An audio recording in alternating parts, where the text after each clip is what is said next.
Talking of which, Donald Trump, yes, him again. He's warned Iran that time is running out to negotiate a deal on its nuclear programme. He reiterated today that a massive armada is moving quickly with great power, enthusiasm and purpose towards Iran.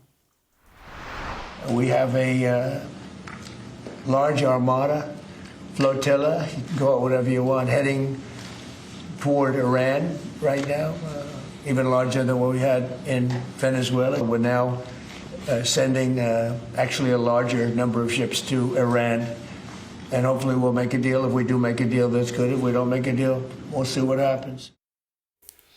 Well, our defence and security analyst, Professor Michael Clark, has been looking at the US Navy's current aircraft carrier deployments and has this analysis of what they might mean for Iran.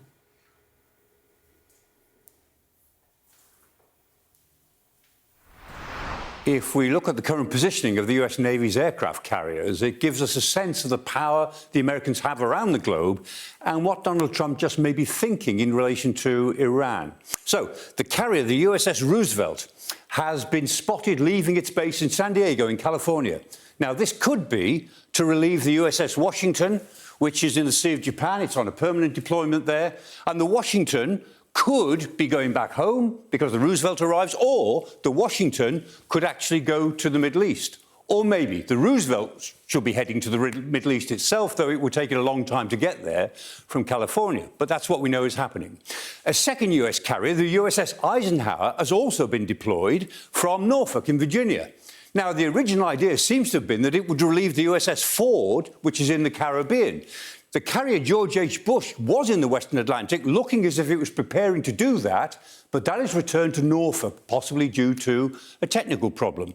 So perhaps the Eisenhower, instead of relieving the USS Ford in the Caribbean, might be going across the Atlantic into the Mediterranean itself.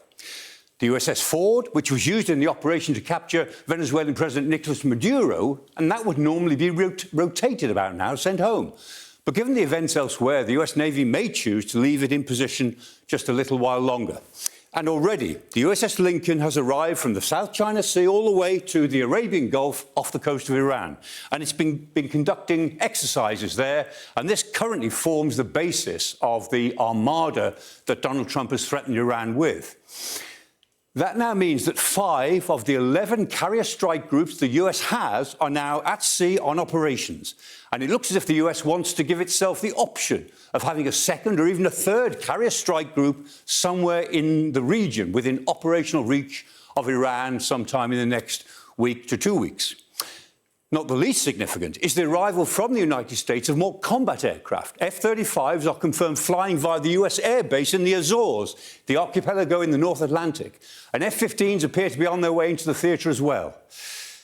If the US doesn't have enough military power on station at the moment to launch a sustained attack on Iran, it's only a matter of time before it does. So, Susie, Madeline, who wants to answer the very, very important question, is war inevitable? Who wants to go first? Well, I would say that it certainly looks as if the US is poised to attack Iran. But then the next question is, what form does that attack take? Is it going to be some kind of attempt at a surgical precision strike where you go for particular targets, weapons sites, or maybe even very targeted attacks on Iranian leaders?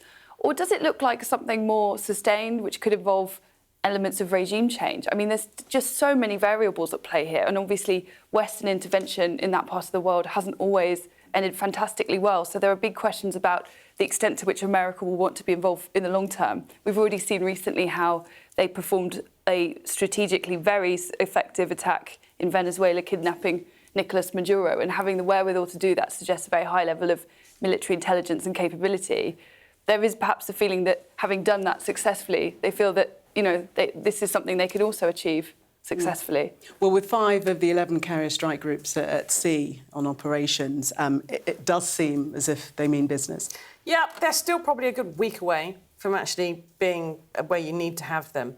And I disagree with Maddie. I don't think there's going to be any kind of a surgical strike. You don't have the same situation as in Venezuela where he wants to prop up the regime that's continuing.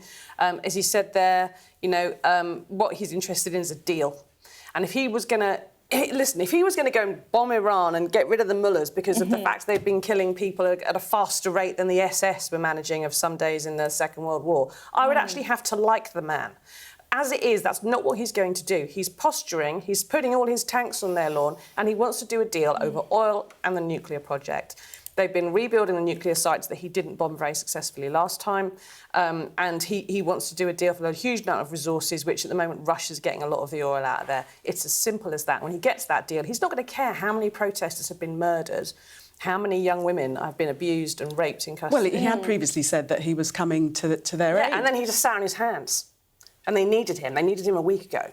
And it's, you know, he's not going to go in and launch a war. That's not Donald Trump. He's been very pro-intervening in foreign conflicts in foreign countries, but his whole party, his whole shtick is not long-term interventionism. No. He wants to have no, but very that doesn't short rule out brief. that doesn't rule out strikes. We've already seen Operation Midnight Hammer strikes on the nuclear facilities. Yeah, but it didn't work. No, but I mean, they're very willing to do it. They're willing to do something that looks good, that makes him look good, that makes him see he can declare a victory of some sort, and he wants to walk away clean. But he can't do that in terms of actually removing the mullahs. And if you do that, the whole country has actually collapsed. The economy's collapsed, the currency's collapsed, the systems have collapsed. It's a failed state.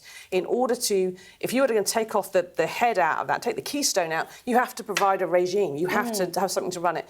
The Crown Prince, Reza Pahlavi, has had no experience of running a government. He's been in exile for 47 years. He doesn't know how to do it. And there is no sort of firm opposition within Iran who could take over. And there's no one who's got the machinery of government apart from other mullahs. So you've got a problem. Yeah.